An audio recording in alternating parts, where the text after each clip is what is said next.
This is the Six Figure Home Studio Podcast, episode 65. You're listening to the Six Figure Home Studio Podcast, the #1 resource for running a profitable home recording studio. Now your hosts, Brian Hood and Chris Graham. Welcome back to another episode of the Six Figure Home Studio Podcast.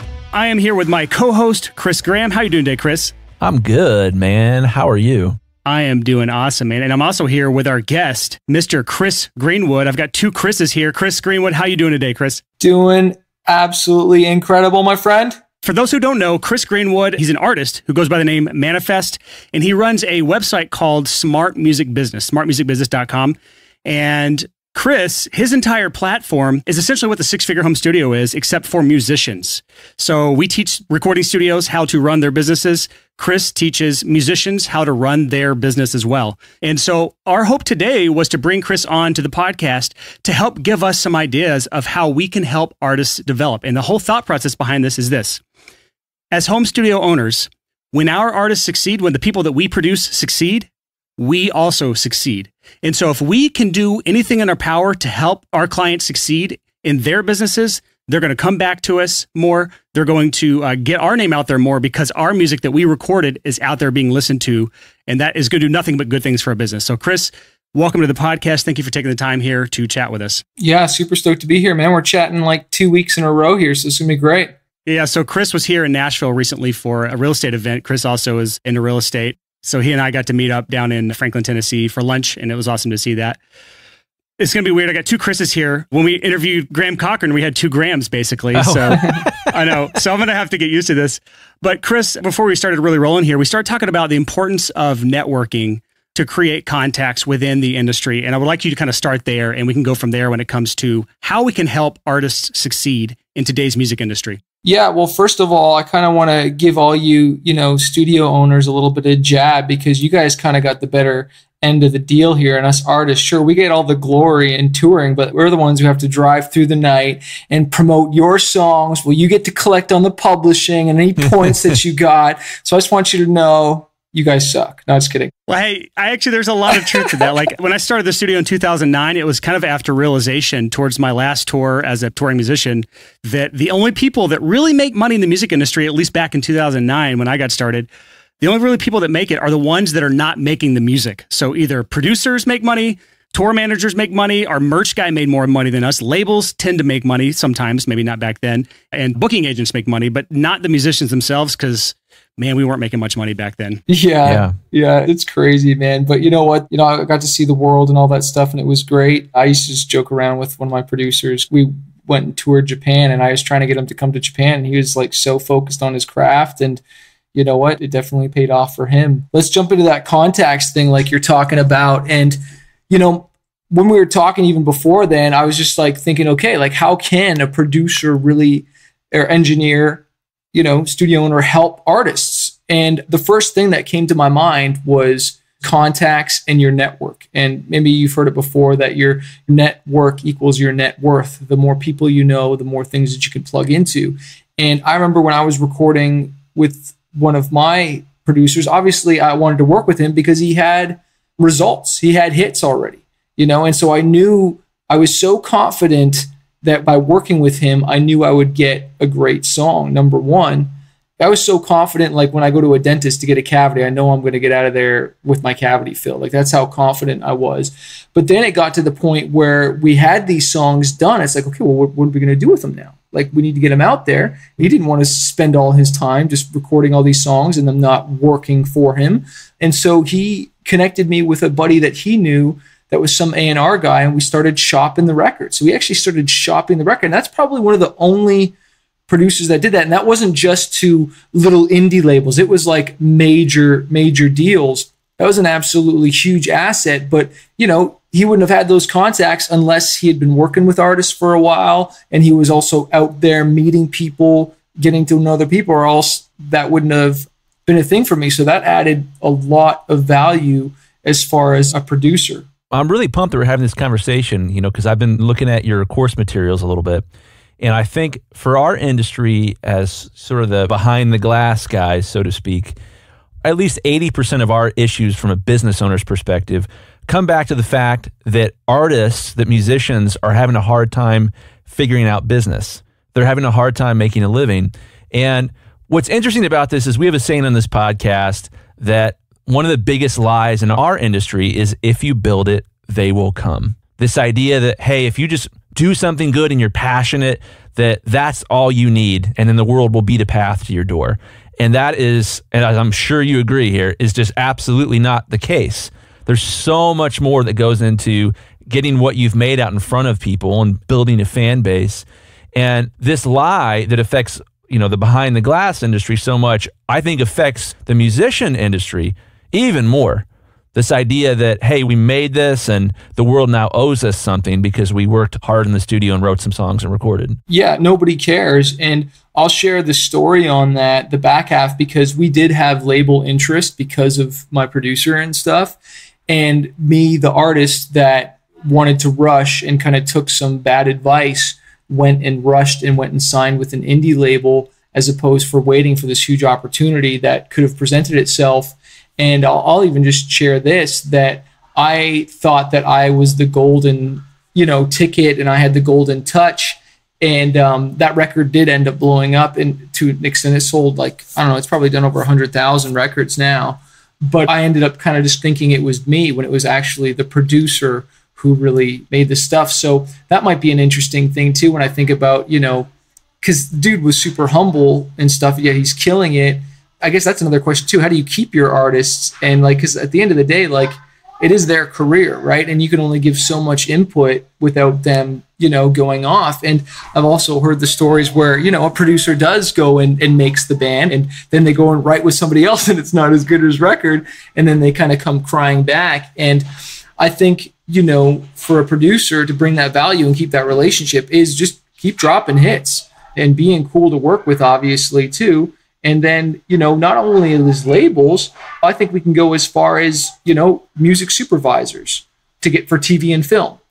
Why can't a producer have those relationships? That's what a lot of people just do. They sit in their studio and they crank out songs for TV, film. If you can be, as an engineer producer, say, hey, you know what? I know this music supervisor who's working on this film for this artist. I think your song would be perfect for that. Or actually, is it cool if we lean it this way or do a version of the song this way, because it'll help you, it'll help me. And I don't see any reason why an engineer producer would not want to develop those contacts, because getting one placement could change an artist's career as well as a producer's career. That's awesome. I think what Chris is talking about here is super, super important to just drill into your heads if you're listening to this podcast. And that is, first and foremost, getting off your butt and getting out into the world and actually meeting people and start building a team of contacts that you can then bring your artists to in order to help accelerate their careers. Because again, if your artists succeed, so do you. So Chris, what are some of the, I guess I could use the words team members. What are some of the team members that a producer should be building relationships with in order to help artists like you succeed in the music industry? Well, the first one was definitely the music supervisors, and I might as well give you some ideas of where you could go to meet some of those. I went to ASCAP Expo in Hollywood. It's just a conference, and I met all kinds of people, but I paid a little bit extra to get a meet and greet with a music supervisor to play them my stuff. And I'll give you a little secret when you're meeting somebody. Research on them first before you know you're going to meet them, and find out what they like. I found out that this dude liked surfing and stuff like that. So do you think I just talked to him about music right away? No, I found a commonality that we could connect with, and I ended up getting a couple syncs. And I bet you out of all the people he met all day, I'm probably one of the only ones that was, it's not because my music was so great, is that I was just being cool, just be cool. Don't be annoying. Don't be a douche. Just be cool with people, right? And so, that's a team member. He sends you your briefs, he sends you your stuff, and you should have maybe one or two people that really just work with you on that. And then there's obviously MEDEM, there's South by Southwest, there's tons of other conferences you can go to, but go with an agenda specific, because you can go to one of these things and you can meet all kinds of people. What are the two needle moving things that are going to really help you and help your artists, and go build that team like you're saying, and get those people on your team, because you don't need a whole bunch of people. You want to find those A players, in my opinion. Yeah. So kind of a cool component with that, and I want you guys that are listening to kind of imagine this, is let's say an artist like Manifest was thinking about two different producers. And one producer pitched himself as a business expert that was like, hey, not only do we want to make great art together, but I also have some ideas on how we could pitch you to this guy or pitch you to that guy, or a way that we could take your style and mold it in a way that's going to be more marketable on this song for this connect that I already have. So I think it gets really interesting when instead of, hey guys, I'm an audio engineer, I can press the red button and make the preamps gain stage properly, hey, great, that's awesome. But if all of a sudden it's, I can do all these things, but I can also help you grow your business as a musician. I can give you some guidance there. I can hook you up with some people, maybe even like I've got some course materials that you can go through. All of a sudden, that gets a lot more interesting. Who would you hire as the musician? The producer that's connected with business skills, or the guy that's just an audio guy? Well, first of all, I hate the idea of just somebody pressing record. And you're not a producer, you're an engineer, and I don't want an engineer. I can engineer and press record too and buy a couple of fancy mics and studio, okay? Technology is to the point. I want someone who's going to challenge my songwriting. I want you to take my little turd and I want you to polish it and make it a diamond. I want you to take my idea and I want you to develop it with me. I want you to challenge me to rewrite my course, because I've worked with dozens of different engineers and producers, whatever.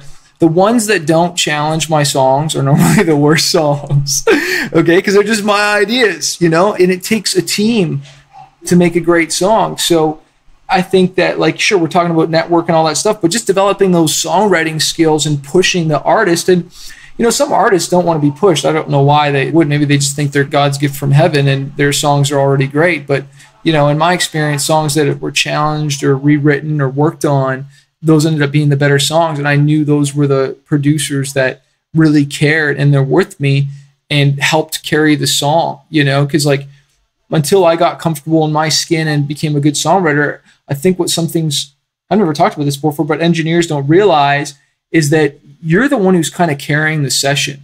You almost need to take the vision of the artist and then you need to pull them along, because a lot of the times the artists are just kind of not sure where to go next, and so you need to be able to paint that vision and challenge a song and know where to go with it. And that is an extreme value. And like, again, talking about earlier, just knowing that I'm going to get the product I want. And then I think all these other things that we'll get that we're talking about, like, music soups, whether it's TV, video games, radio, we can talk about that for a little bit, because that's obviously sculpting a song completely and having relationships. But at the end of the day, if you don't get a good product and the customer's not happy, and it's funny, I guess everyone's happy about the product and thinks it's awesome until the sales suck or until the response sucks, right? Everyone's like, yeah, this is awesome. Well, the public didn't think so. Man, this is interesting stuff. So it's been a long time since I've produced, more than 12 years, I'd say. But one of the things I used to love to do was to work with an artist as far as the scope of the project, to try to help the artist structure something that would be profitable for them. And I'm sure this is much less of an issue now, but the issue I'd run into all the time was people would be like, yeah, man, I want this big pop record and I want to like drop 30 grand on it. And to be in a situation with that artist and explain, well, you don't really have the fan base to even break even on that $30,000 record.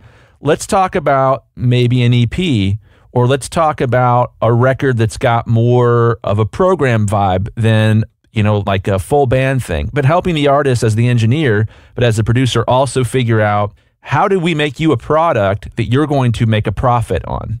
As opposed to just the flip side of the coin, which I think a lot of engineers do, is how can I get the musician to spend as much as possible with me? This is an interesting component, because I know a lot of us listening, for you thousands and thousands of audio engineers, you guys know exactly what I'm saying. On the one hand, you do want to get the artist to spend as much with you as possible. However, if the artist goes out and loses money on the product they made with you, that does not bode well for your career. You want an artist to walk away and be like, yeah, man, I made a lot on that record with them. Yeah, I'd rather them take that 30, spend 10 on the record and spend 20 marketing it. Bingo. That's what needs to happen there, Yeah, dude. Well, I'd love to hear you talk more about that as far as the marketing piece. Yeah, that's a component, and you already kind of nailed it. And I feel like we share the same thoughts, which is really cool, is that don't make a full album, make an EP or just get 2 songs done and get those out there and start marketing right away. It's like, you know, they spend all this time in the studio. They don't even barely tell anybody about it. They haven't even thought about the Kickstarter date and to actually recoup on this. And if you're listening to this, every artist, you should always do a Kickstarter. It's a part of your launch strategy. And it's not if you do a Kickstarter, it's when you do a Kickstarter, because it gives you so much buzz, it gives you so much momentum, and it lights the biggest fire under your butt to market, because you got that deadline and that scarcity, and you don't want to look stupid, right? Because you didn't hit your goal. But when it comes to marketing your music, like, it's literally those numbers. If we're taking a $30,000 budget, literally 10 should be towards an EP or an album, and then 20, you know, whether that part of that goes to buying onto a tour or Facebook ads or YouTube ads or making a music video that's, again, on budget. And if you had 20,000 on a budget, I would maybe do $2-3 grand on the music video. And then again, all that money, getting it out there, getting new fans, putting the word out there, because, you know, you can make anything these days. It's marketing it and selling it, which is really the tricky part. And that's some of the stuff I teach in my world a lot to my students. Yeah, man, that's super cool. Brian and I talk a lot about this Henry Ford quote. And Henry Ford talks about that the problem that, this is his words, not mine, but the problem the poor have is that the poor will get fixated on a small pile of money, and the rich will walk past the small pile of money to get to the big pile of money. And this idea here, I've seen this a lot, where I've seen a lot of successful audio guys, producers, they fixate on how can I get that artist to spend as much with me as possible, but then the artist isn't going to tell anyone about me. And what you're preaching that I think is so cool is the flip side of that as well. I want to make sure the artist has leftover money. And again, I'm preaching to myself from when I produced back in the day. But if I had made sure more often that the artist had leftover money to spend on promotion, that artist would then go out and share that music with more people, and more people would have seen that credit I had, and more opportunity for more projects in the future. And what we typically see in our industry is something will go well. They'll have a record that comes out with an artist where they're really proud of their work, and then all of a sudden, like, the projects kind of slow down. They hit that dry spell. And I think a lot of the times is that artist isn't promoting. They believe that lie, if you build it, they will come. Hey, you know, I'm passionate about this. I poured my heart out. You know, the world owes this to me, as opposed to this flip side of the coin, which is make your own destiny, go out and do it and promote the project and help artists do that, instead of what's the most the artist could afford to spend with me. You're focusing on the short term instead of the long term. And I think that's where you can, you know, really shoot yourself in the foot when you'd be better just to make the best freaking hit song, one or two, because it's just, you only need one song to change your life. You don't hear about albums changing people's lives. You normally hear about one or two songs that were the game changer. Like, when I go to meet with a label, he doesn't say, play me the album. He says, play me the hits, you know? Give me 1, 2. I don't got time to hear your whole album. I don't care. I don't want to hear your whole album. I just want to hear 2 songs, because guess what? A label can't even market a whole album. When you think about it, in a whole album cycle, it's done in a year, and you can only market 2, 3, 4 songs max if it's freaking crushing. But you only get 2, 3, so you only need 2, 3 songs. Hello. Hope that smacked somebody upside the head who's listening. Yeah, I think we talked about this in a recent episode, number 63, where we talked about a shifting music industry and how to take advantage of that. This is the big part of it, is just not needing to do as many songs anymore. I want to go back on something you mentioned a minute ago, and it's kind of shifting gears a bit, but you mentioned Kickstarter. And this is something, for whatever reason, we've really failed to talk about on the podcast. But this is huge, because the number one biggest complaint you hear from every studio owner in the world today is bands are too cheap, or bands can't afford me. And one of the biggest things to come along to help artists fund records these days is Kickstarter. So when it comes to getting a Kickstarter set up and funded as an artist, you've helped people do this, correct? Or you've done this yourself? Yeah, I have a program called Crowdfunding Secrets, and I've done 6 or 7 Kickstarter campaigns. Done a few. Yeah, so I think this is a huge part that audio engineers need to think about, and I would actually highly recommend people go check out Chris's program on this. As an audio engineer, if you can figure out how to set up successful crowdfunding campaigns for your artists, there's your budget. You're good to go from there. That'd be huge. Yeah. Then you get paid and you don't have to chase people down for money, you know, but that would be a huge asset to just even have an idea to navigate it and stuff, because, you know, you're going to be the one who's going to be delivering the deliverables to the artist so that they can release their first song. Because normally it's the first once we got a hit song and feel good, that's the one I want to show to the world, not the crappy one. You don't hold your diamonds back. You always put your best stuff forward, because it's like people are going to want to support. It's like, oh, if that's the first one sounds, hopefully the rest of it sounds. But you've just put out a bad one. It's like, dang. But I think a lot of artists think that they have to be known, especially if it's your first one. That's your first chance of raising a real lot of money, because you got your friends, you got your family, you get everybody involved, and you, the producer, engineer, should support the record. You should buy the record. Don't be cheap. Okay? If you really believe in it, support it, even if it's the $10 or $15, $20 package. But, you know, get involved with it and like package ideas and stuff like that. And, you know, because they're going to be probably filming in your studio all the behind the scenes stuff. So what if you even had some stuff? Here's a really cool spot where you can shoot some Kickstarter stuff, or hey, you can come shoot. Maybe that could be actually a really idea. Studio plus Kickstarter package. Exactly. And you can kind of, you know, monetize that and sell that. I'll help you do a little, you know, get your Kickstarter video and whatnot. And you can use my studio. Like, you know, your studio looks sick back behind you there, Brian. You know what I mean? Who wouldn't want to shoot in that? You know, like do it up proper. And then you got a freaking location, you know, and some ideas. If people have seen any videos I've done where I have the Music City sign behind me, the light on with the skateboard light and the cool little like old movie set light, I got all this stuff at like a yard sale or at a flea market or on Craigslist. Like nothing behind me in this setup is expensive. So there's really no reason why you shouldn't have a good setup for video in your studio in 2019 and beyond. Well, I love what you're saying there, Chris. This idea of, like, I'm imagining a conversation that artists are having about an audio engineer. And the one artist has worked with this audio engineer before. The other artist is looking for someone to help them come out with a record or come out with some songs. And I imagine that conversation would be a lot different than, oh, yeah, man, he made my snare sound really good. As opposed to like, oh man, he helped me set up the Kickstarter. You know, we filmed and we did like some live acoustic tracks at his studio, and he just had great insight. He walked us through how to do some basic Facebook advertising to promote the Kickstarter. And wow, you know, the record would have never even happened if it wasn't for him. That dude is making the sale. That audio engineer is getting hired every single time, because it is the Wild West for musicians right now.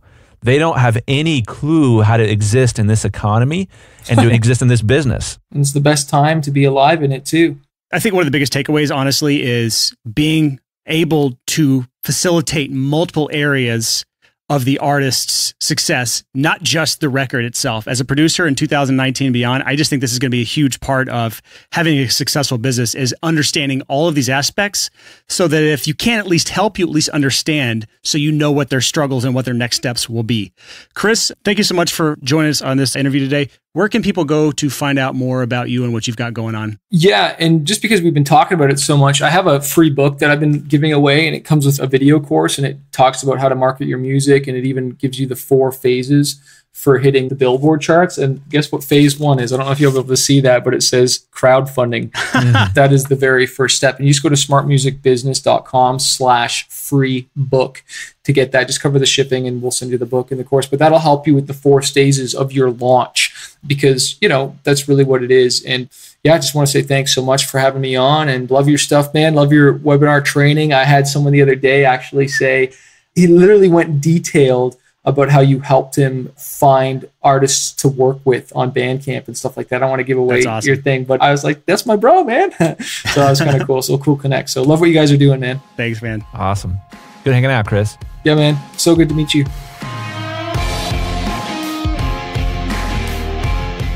So that is it for this episode of the Six Figure Home Studio Podcast. Chris, what do you think about that? Brian, man, I love what you said about 2018 and beyond. Like, what does it mean to be successful in our industry? And I had this thought about, you know, over the years, there have been shifts in our industry. And I'm sure, you know, 1950s and 60s, it was like, you know, I was going to hire Joe to produce my record, or I was going to hire Bob to produce my record. But dude, Bob just got an 8-track, man. Joe still got the 4-track. Oh, I'm going with Bob all the way. And then the next, you know, a decade later of, oh, dude, he got the 8-track, but man, he also has the plate reverb. Oh my gosh, yeah, okay, I'm gonna go with him. So there's been like an arms race in our industry for a long time of like, it was track count, or it was, you know, they've got a Fairchild compressor, or they've got this special reverb box, or they've got this drum room. In a lot of ways, there has been an arms race. And that arms race has really changed in the last 10 years, where suddenly people are like, well, a gear arms race doesn't work anymore. It doesn't work because there's not enough money on the table. And what's going to happen if you try to do that gear arms race is you're going to have, crippling debt, and you're eventually going to fold. The interesting thing now is I think that there's a skills arms race. So good. That's starting to happen.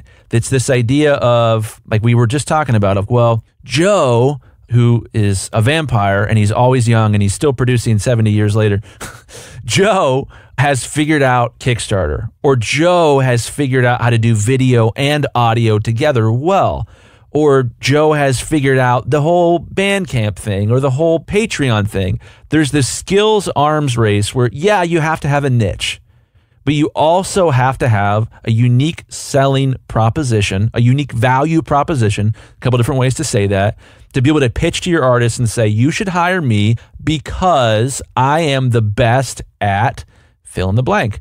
You should hire me because I have an 8-track. You should hire me because I have a plate reverb. You should hire me because I can walk you through how to do a Kickstarter campaign and get your record funded. Super interesting stuff.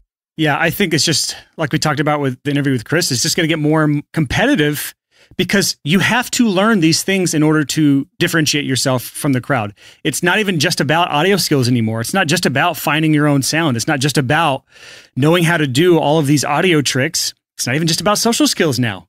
All of those things are an extremely important part about having a successful career. But now you have all of these really cool things like crowdfunding that come into play that you can use to really help differentiate yourself from everyone else. So all the things we talked about in this interview today, like having connections outside of the audio world, connections that can help the artist develop, understanding marketing from the artist's point of view, understanding that you shouldn't take the whole budget and that you should help them put their money towards marketing their songs so that they are actually heard and they actually have a fan base and they actually make money off of what they paid you to record, and helping them get the entire thing funded through crowdfunding, Kickstarter, or whatever's around nowadays.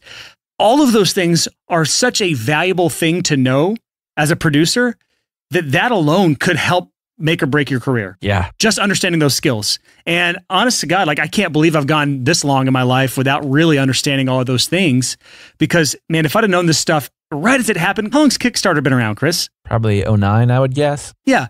I remember 2010, 2011, seeing bands doing GoFundMe or Kickstarter for their albums and like making fun of them because they were basically like asking for money and not realizing like this is genius. And as a producer, I should be helping artists do that because if they get funded, they can afford me now.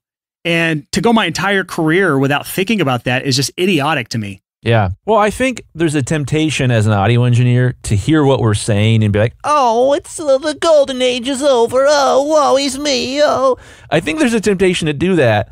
But I really want to underscore for you guys that our industry has always been in flux. There's always been some crazy change. The first one was radio. When radio came out, people lost their dang minds because they're like, you're going to play music for people for free? Ah! Like everyone lost their minds about that.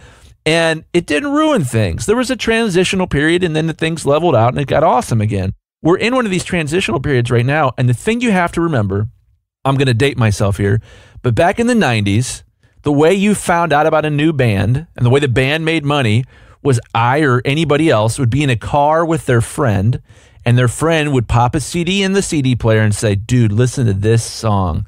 And you'd say, whoa, this is good. I'm going to go to, for me, it was Media Play on Sawmill Road in Columbus, Ohio. I'm going to go to Media Play and spend $17 on this CD. And that was how music spread. Or it was like you were at your friend's house and their big brother, had a huge stereo system and played a record for you. And that's how it had been for a long time. It's not like that anymore. People aren't finding out about music when they're carpooling with their friend. They're finding out about music online. This is like obvious, but they're finding out about it on Facebook. They're finding out about it on Twitter. They're finding out about it on Instagram. And the point as a musician is to get someone to share your songs with their friends. That's the same as it has always been, but the place you're trying to get them to share it is the internet now. That's a fundamental shift. And here's the problem with the internet.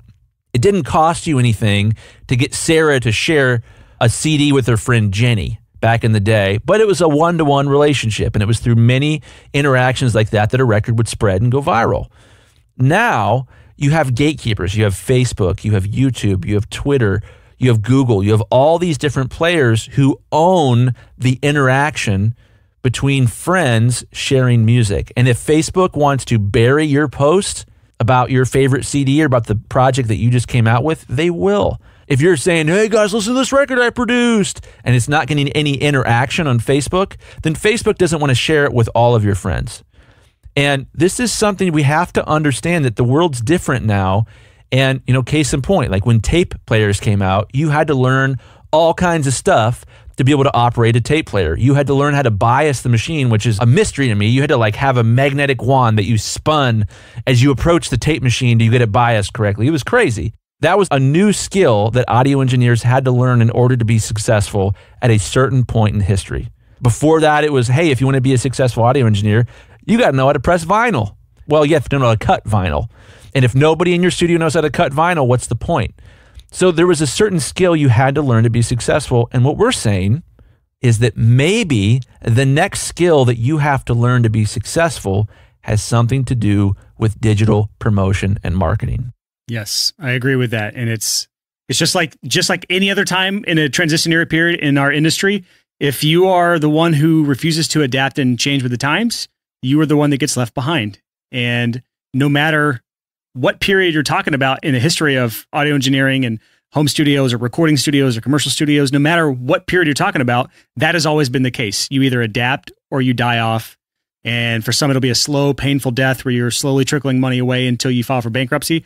For some of you, overnight, all your clients go away and you don't have a business anymore. It's one of those things that we are trying to help equip people to understand that they need to change, because that's the first step of changing and adapting, is understanding that you even have to. And once you now know the things that you have to do, then you go do things like sign up for Chris's programs or whatever stuff he has to help educate you on how to do those things and take the steps necessary in order to learn the skills you need to adapt and change in a rapidly changing industry. The thing I want you guys to take home is don't be the guy in, say, 1963. I'm sure someone knows when the date of when 8 tracks came out or when 16 tracks came out. Don't be the guy that's like, oh man, you don't need a 16 track. 8 tracks enough. Oh, it's so dumb. 16 track is overkill. That's stupid. It's going to ruin music. Don't be that guy about internet marketing.